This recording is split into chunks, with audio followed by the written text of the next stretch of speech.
Hello students, welcome to comfort study. কেমন আছো তোমরা সকলে? আশা করছি তোমরা সকলেই ভালো আছো।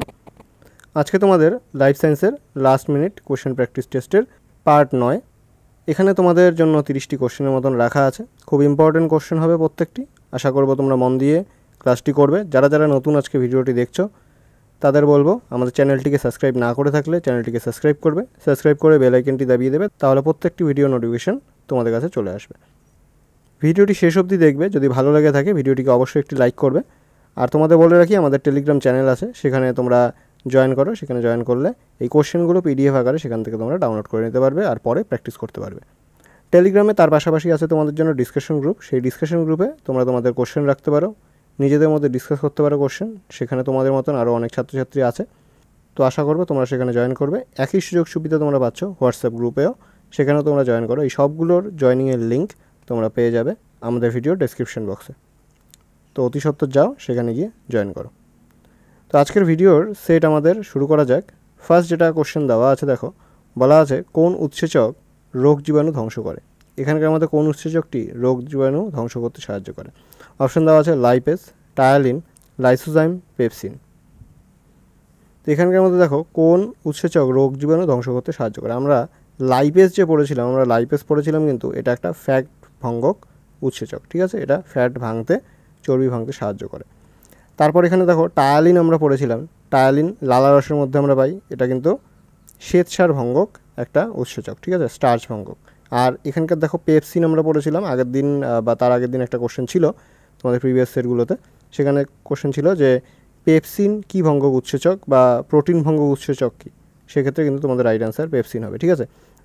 তো এখানে বলেছে উৎসেচক রোগ জীবাণু, কোন উৎসেচক রোগ জীবাণু ধ্বংস করে। তোমাদের রাইট অ্যান্সার হয়ে যাবে অপশন নম্বর সি, লাইসোজাইম, ঠিক আছে? নেক্সট কোশ্চেন বলেছে প্রাপ্তবয়স্ক পুরুষের হৃৎপিণ্ডের ওজন কত? প্রাপ্তবয়স্ক একজন পুরুষের হৃৎপিণ্ডের ওজন কত হয়? অপশন দেওয়া আছে 200 থেকে 250 গ্রাম, 300 থেকে 350 মিলিগ্রাম, তারপর দেওয়া আছে 500 গ্রাম আর 750 গ্রাম। তো একজন প্রাপ্তবয়স্ক পুরুষের হৃৎপিণ্ডের ওজন, এটা তোমাদের রাইট অ্যান্সার হয়ে যাবে 300 থেকে 350 গ্রাম। এখানে এলটা ভুল করে বসে গেছে, ঠিক আছে? তো এটা হবে 300 থেকে 350 গ্রাম।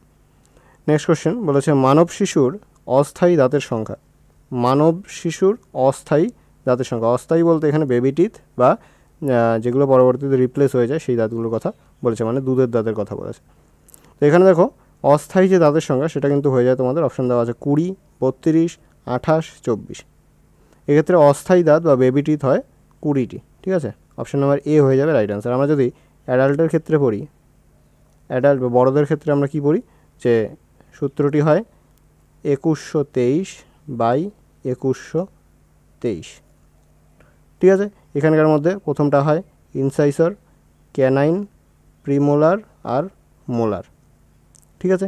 এখানকার মধ্যে দেখো তিনটা মোলার, এক সাইডের তিনটা মোলার দেওয়া আছে, নিচের পাটির এক সাইডে কী থাকে, তিনটে মোলার থাকে। তো সেখানকার মধ্যে যে তৃতীয় মোলারটা, সবার শেষের যে মোলারটা হয়, সেই মোলারটা, তৃতীয় মোলারটা কিন্তু সেটাকে উইজডম টিথ বলা হয়ে থাকে, ঠিক আছে?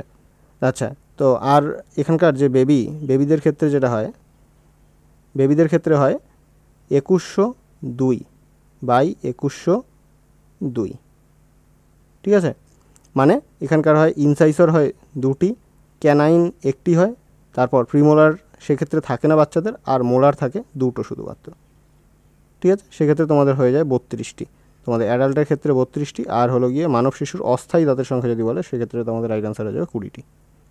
নেক্সট কোশ্চেন পড়ি। বলেছে উদ্ভিদের সর্বাধিক বাষ্পমোচন হয়। উদ্ভিদের সর্বাধিক বাষ্পমোচন কী দ্বারা হয়? অপশন দেওয়া আছে পত্ররন্ধ্র দ্বারা, কাণ্ডর দ্বারা, কিউটিকল দ্বারা, কোনোটি নয়। আচ্ছা, এখানকার মধ্যে কিউটিকল অ্যাকচুয়ালি কী করে? কিউটিকল অ্যাকচুয়ালি বাষ্পমোচন রোধ করতে সাহায্য করে, ঠিক আছে? তো এখানে দেখো যে বাষ্পমোচন, উদ্ভিদের সর্বাধিক বাষ্পমোচন কী দ্বারা হয়? তো তোমাদের রাইট অ্যান্সার হয়ে যাবে অপশন নাম্বার এ, পত্ররন্ধ্র দ্বারা, ঠিক আছে? সর্বাধিক বাষ্পমোচন হয়ে থাকে। নেক্সট কোশ্চেন বলেছে হাঙরের আঁশের নাম হলো। হাঙরের মধ্যে যে আঁশ আমরা দেখতে পারি সেটার নাম কি? হাঙরের মধ্যে অপশন দেওয়া আছে টিনয়েড, গ্যানয়েড, সাইক্লয়েড আর প্ল্যাকয়েড। তো হাঙরের আঁশের নাম হয়ে যাবে তোমাদের right answer option number D, placoid, ঠিক আছে? প্ল্যাকয়েড টাইপের আঁশ আমরা দেখতে পারি হাঙরদের মধ্যে। নেক্সট কোশ্চেন পড়ি। বলেছে একটি ব্যক্তজীবী উদ্ভিদ হলো। একটি ব্যক্তজীবী উদ্ভিদ কোনটি? অপশন দেওয়া আছে ডায়োপটেরিস, পোগোনেটাম, পাইনাস, অ্যাগারিকাস। তো এখানকার মধ্যে দেখুন ব্যক্তজীবী বলেছে, মানে হলো গিয়ে নগ্ন বীজ, বাইরে বীজ যেটা থাকে, যেটা ঢাকা থাকে না, বাইরের থেকে বীজ আমরা দেখতে পারি, ঠিক আছে। আর গুপ্ত বীজের ক্ষেত্রে গুপ্ত যেহেতু বলেছে, বীজটা কিন্তু ভিতরে থাকে, ঠিক আছে। তো ব্যক্তবীজী উদ্ভিদ এখানকার মধ্যে হয়ে যাবে, আমরা জানি রাইট আনসার হয়ে যাবে পাইনাস, অপশন নাম্বার সি হয়ে যাবে রাইট আনসার। নেক্সট কোশ্চেন বলেছে জলজ রেশম কোন উদ্ভিদের সাধারণ নাম? জলজ রেশম কোন উদ্ভিদের সাধারণ নাম? অপশন দেওয়া আছে ভলভক্স, স্পাইরোগাইরা, ক্ল্যামাইডোমোনাস, মিউকর। রেশমের যেরকম সুতো থাকে ঠিক সেই রকমই সুতোর মতন জালিকাকার থাকে, দেখতে হয়, জলের মধ্যে থাকে, যার কারণে এদের জলজ রেশম বলা হয়। কাকে বলা হয়? তোমাদের রাইট আনসার হয়ে যাবে অপশন নাম্বার বি, স্পাইরোগাইরা, ঠিক আছে। অপশন নাম্বার বি স্পাইরোগাইরা হয়ে যাবে তোমাদের রাইট আনসার। স্পাইরোগাইরা এরকম সূত্রাকার রেশমের মতন ছড়িয়ে ছিটিয়ে থাকে, যার জন্য একে জলজ রেশম বলা হয়। নেক্সট কোশ্চেন বলেছে নিচের কোন উদ্ভিদটি ব্যাঙের ছাতা? এখানকার মধ্যে ব্যাঙের ছাতা কোন উদ্ভিদটিকে বলা হয়? East, Penicillium, agaricus, mucor. এখানে তোমাদের দেখো ব্যাঙের ছাতা বলা আছে, এখানে তোমাদের রাইট আনসার হয়ে যাবে অ্যাগারিকাস, ঠিক আছে। অপশন নাম্বার সি হয়ে যাবে রাইট আনসার। এরাই কিন্তু ব্যাঙের ছাতার মতন, ঠিক আছে, ব্যাঙের ছাতা যাকে আমরা বলে থাকি। নেক্সট কোশ্চেন বলেছে সরীসৃপের আঁশ কীরকম হয়ে থাকে? অপশন দেওয়া আছে শুষ্ক, এপিডার্মিস জাত, মোচিত হয়, আর সবকটি। তো এখানকার মধ্যে সরীসৃপের আঁশ যে হয় এটা কিন্তু শুষ্ক হয়ে থাকে, এটা প্রাইমারি পয়েন্ট, আমরা জানি সকলেই। এপিডার্মিস জাতীয় হয়ে থাকে, ঠিক আছে, আর মোচিতও হয়। তো এখানকার মধ্যে সবকটি হয়ে যাবে তোমাদের right answer, option D right answer. Next question বলেছে পুং ও স্ত্রী রেণু পত্রমঞ্জরি কোন উদ্ভিদের বৈশিষ্ট্য? পুং ও স্ত্রী রেণু পত্রমঞ্জরি কোন উদ্ভিদের বৈশিষ্ট্য? এখানে অপশন দেওয়া আছে ড্রায়োপটেরিস, পাইনাস, পোগোনেটাম, রিক্সিয়া। তো এখানে তোমাদের রাইট আনসার কিন্তু হয়ে যাবে পাইনাস, ঠিক আছে। এখানকার ক্ষেত্রেও পাইনাস হয়ে যাবে রাইট আনসার। রেণু পত্রমঞ্জরি, পুং ও স্ত্রী রেণু পত্রমঞ্জরি কোন উদ্ভিদের বৈশিষ্ট্য? ঠিক আছে, এটা রাইট আনসার হয়ে যাবে পাইনাস। নেক্সট কোশ্চেন বলেছে সোরাস কোন উদ্ভিদের বৈশিষ্ট্য? সোরাসটা অ্যাকচুয়ালি কী? সোরাসটা আগেও কিন্তু এটা নিয়ে একটা কোশ্চেন ছিল তোমাদের হয়তো। তো সোরাসটা অ্যাকচুয়ালি কী? সোরাসটা হলো যে ফার্ন বা যে ছত্রাকের নিচে, পাতার নিচে, আমরা জানি ফার্নের যে এরকম আমরা পাতা দেখি, ঠিক আছে, পাতার নিচের অংশে যে স্পোরাঞ্জিয়ার যে গুচ্ছ থাকে, এক গুচ্ছ যে স্পোরাঞ্জিয়া থাকে, সেই গুচ্ছটাকে একসাথে বলা হয় এই সোরাস, ঠিক আছে। সেরকম গুচ্ছকে বাদামি রঙের হয়ে থাকে, সেটাকে একসাথে বলা হয় সোরাস, ঠিক আছে। তো সোরাস কোন উদ্ভিদের বৈশিষ্ট্য? অপশন দেওয়া আছে পোগোনেটাম, পাইনাস, ড্রায়োপটেরিস, আর বট। তো এটা কিন্তু তোমাদের রাইট আনসার হয়ে যাবে ড্রায়োপটেরিস, ঠিক আছে। ফার্ন জাতীয়, ফার্ন বা ছত্রাক জাতীয় উদ্ভিদে এটা আমরা দেখে থাকি। নেক্সট কোশ্চেন বলেছে নিচের কোনটি ক্যাটফিশ? এখানকার মধ্যে ক্যাটফিশ কোনটি? আমরা ক্যাটফিশ কী জানি? মাগুর জাতীয়, মাগুর মাছের মতো যে ধরনের মাছগুলো আছে তাদেরকে আমরা কী বলি? ক্যাটফিশ বলে থাকি। তো এখানে অপশন দেওয়া আছে রুই মাছ, হাঙর, শিঙি, কই। তো অ্যান্সারটা হয়ে যাবে তোমাদের রাইট আনসার শিঙি, ঠিক আছে। অপশন নাম্বার সি হয়ে যাবে রাইট আনসার।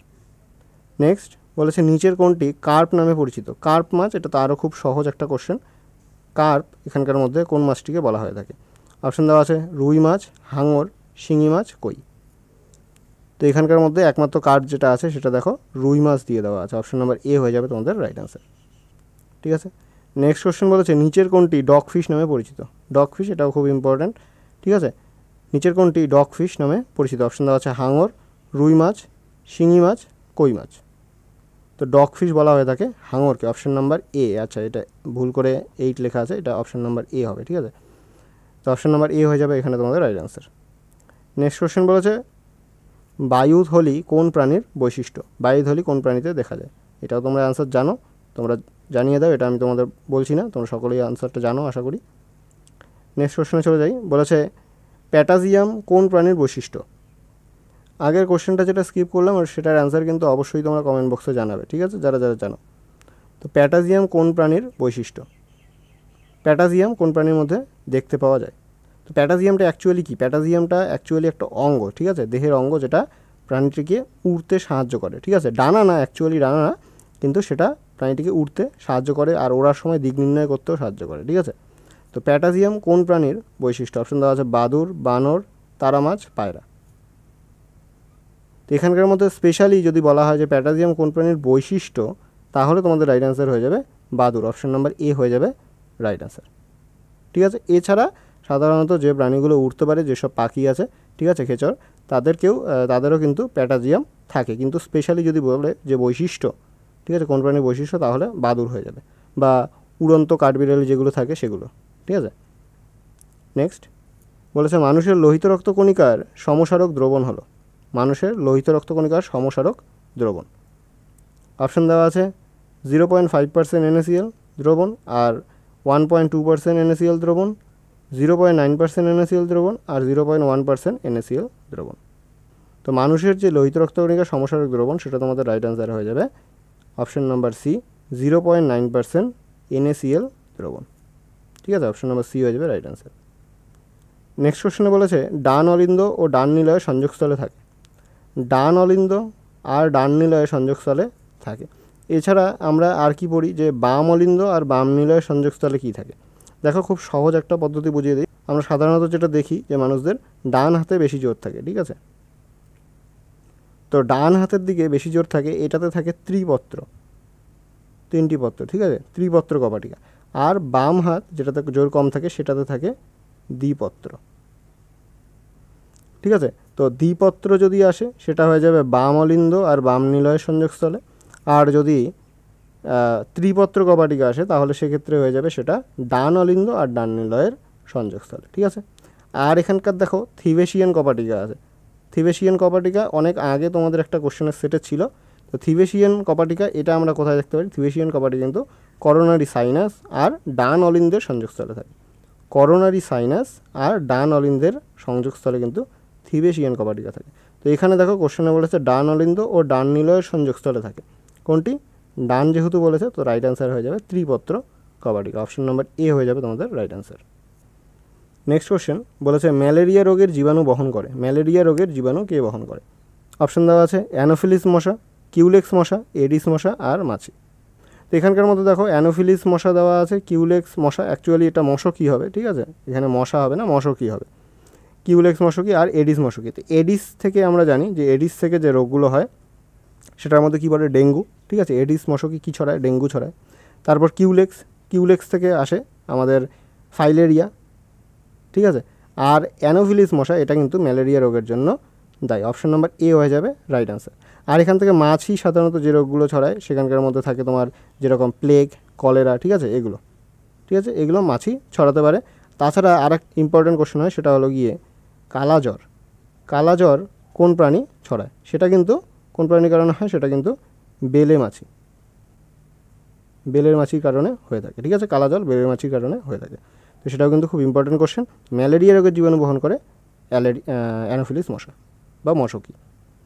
নেক্সট কোশ্চেন বলেছে ফাইলেরিয়া রোগের জীবাণু বহন করে। এইমাত্র বলে দিলাম যে ফাইলেরিয়া রোগের জীবাণু কে বহন করে।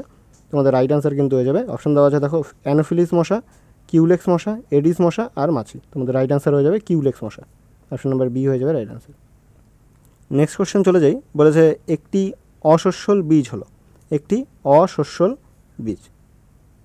দু ধরনের বীজ আমরা দেখেছি, একটা হলো শস্যল বীজ, একটা অশস্যল বীজ। কখন আমরা অশস্যল বীজ বলি কোনো বীজকে? কখন আমরা অশস্যল বীজ বলি? যখন শস্যকলাটা বীজপত্রে শোষিত হয়ে যায়। ঠিক আছে, আবার অঙ্কুরোদ্গমের সময় সেটা খরচ হয়। ঠিক আছে, শস্যকলাটা কী হয়? বীজপত্রে শোষিত হয়ে যায়, যার কারণে শস্য থাকে না, তার জন্য সেটাকে বলা হয় অশস্যল বীজ। আর যদি সেটা না হয়ে থাকে, শোষিত না হয়, তাহলে সেক্ষেত্রে সেটা শস্যল বীজ বলি আমরা। তো শস্যকলাটা শোষিত হয়ে যায় আর অঙ্কুরোদ্গমে খরচ হয়, সেটা হলো গিয়ে অশস্যল বীজ। অপশন দেওয়া আছে মটর, ধান, গম, ভুট্টা। তো এখানকার মধ্যে অশস্যল বীজের একটা উদাহরণ যেটা খুব কমন আসে এক্সামেও, আসলে অপশানে থাকতে পারে আম। ঠিক আছে, আম এটা কিন্তু একটি অশস্যল বীজের উদাহরণ। ঠিক আছে, যদি আম থাকে সেক্ষেত্রে তোমার এটাও তোমাদের রাইট অ্যান্সার হয়ে যাবে। এখানে দেখো কোনো জায়গায় আম নেই, সেক্ষেত্রে তোমাদের রাইট অ্যান্সার হবে মটর। ঠিক আছে, মটরও একটি অশস্যল বীজ। ঠিক আছে, অপশন নাম্বার এ হয়ে যাবে রাইট অ্যান্সার। নেক্সট কোশ্চেনে চলে যাই। বলেছে শৈবাল ও ছত্রাককে একত্রে বলে। শৈবাল ও ছত্রাককে একত্রে কি বলা হয়?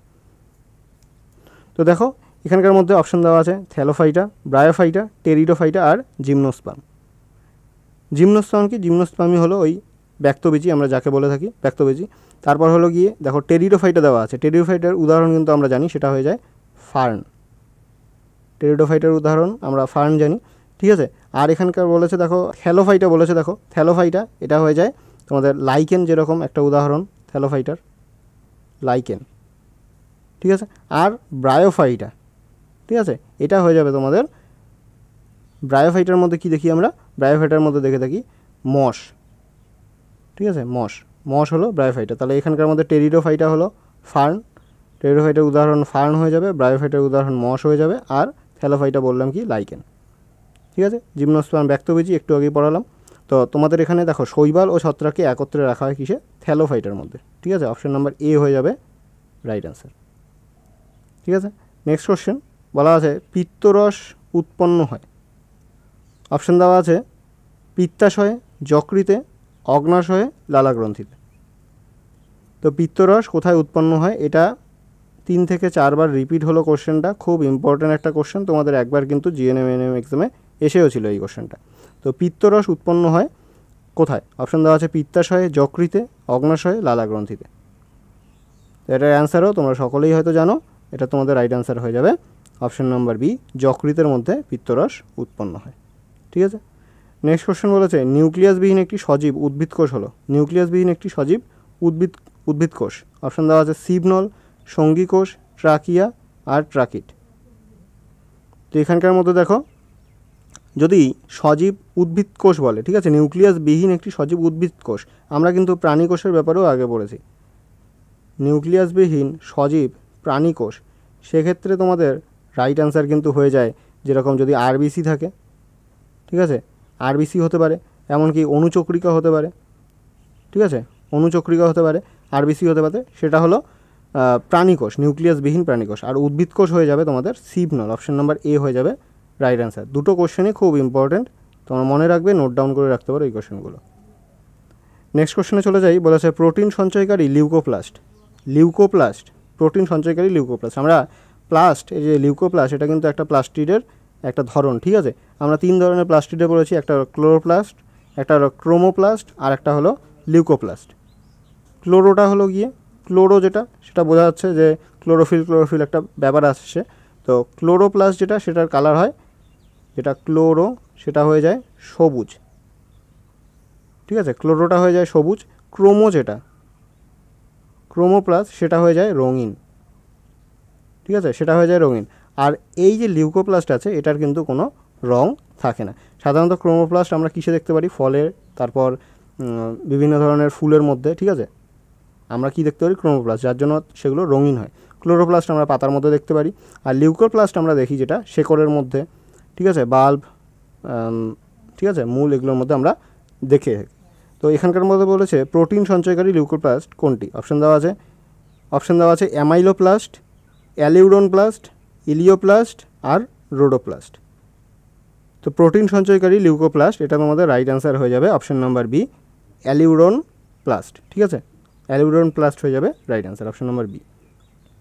নেক্সট কোশ্চেনে চলে যাই, বলেছে ভ্যাকুওলকে ঘিরে অবস্থিত সাইটোপ্লাজমের স্বচ্ছ ও পাতলা স্তর হলো, ভ্যাকুওলকে ঘিরে সাইটোপ্লাজমের যে স্বচ্ছ আর পাতলা স্তর থাকে সেটাকে কি বলা হয়, অপশন দেওয়া আছে এক্টোপ্লাজম, এন্ডোপ্লাজম, হায়ালোপ্লাজম আর টোনোপ্লাজম।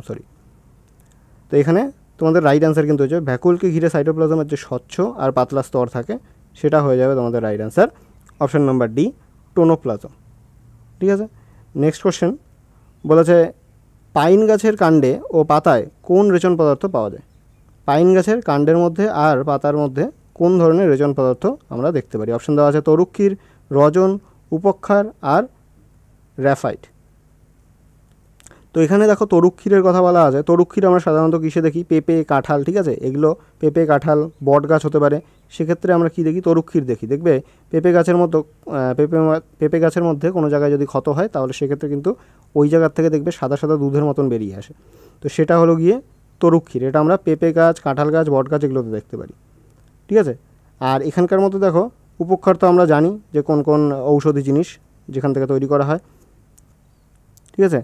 আর এখানে যেখানে বলেছে যে পাইন গাছের কাণ্ডে ও পাতায় যে রেচন পদার্থ পাওয়া যায় সেটা হয়ে যাবে তোমাদের right answer, option number B, রজন হয়ে যাবে রাইট অ্যান্সার, ঠিক আছে। নেক্সট কোশ্চেন বলেছে রক্তে অম্ল ক্ষারের ভারসাম্য রক্ষা করে, রক্তে অম্ল ও ক্ষারের ভারসাম্য রক্ষা করে কি, অপশন দেওয়া আছে আরবিসি, ডাব্লিউবিসি, অনুচক্রিকা, কোনোটি নয়। তো রক্তে অম্ল ও ক্ষারের ভারসাম্য বজায় রাখে কে? এটা তোমাদের রাইট অ্যান্সার হয়ে যাবে অপশন নাম্বার এ, আরবিসি। ঠিক আছে, আরবিসি রক্তে অম্ল ক্ষারের ভারসাম্য রক্ষা করে। নেক্সট কোশ্চেন বলা আছে অ্যান্টিবডি উৎপাদনকারী কোষ হলো। অ্যান্টিবডি উৎপাদনকারী কোষ এখানকার মধ্যে কোনটি? অপশন দেওয়া আছে লিম্ফোসাইট, মনোসাইট, নিউট্রোফিল, বেসোফিল। এটা বেসোফিল হবে, একার হবে এখানে বেসোফিল।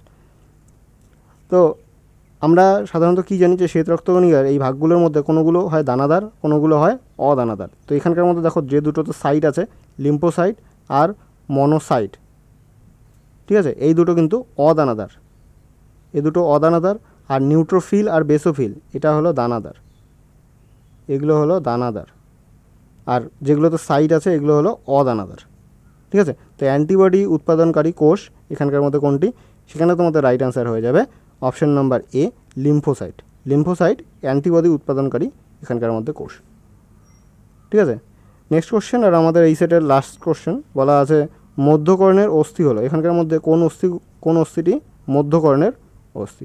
অপশন দেওয়া আছে মেলিয়াস, ইনকাস, স্টেপিস, সবকটি। এখানকার মধ্যে লক্ষ্য করো যে স্টেপিসের কথা বলা আছে, এটা কিন্তু মানবদেহের সবথেকে ছোট হাড় স্টেপিস। ঠিক আছে, তো মধ্যকর্ণের অস্থি এখানকার মধ্যে কোনগুলি? তোমাদের রাইট অ্যান্সার আছে অপশন নম্বর ডি, সবকটি। ঠিক আছে, মেলিয়াস, ইনকাস আর স্টেপিস এই সবগুলি মধ্যকর্ণের অন্তর্গত।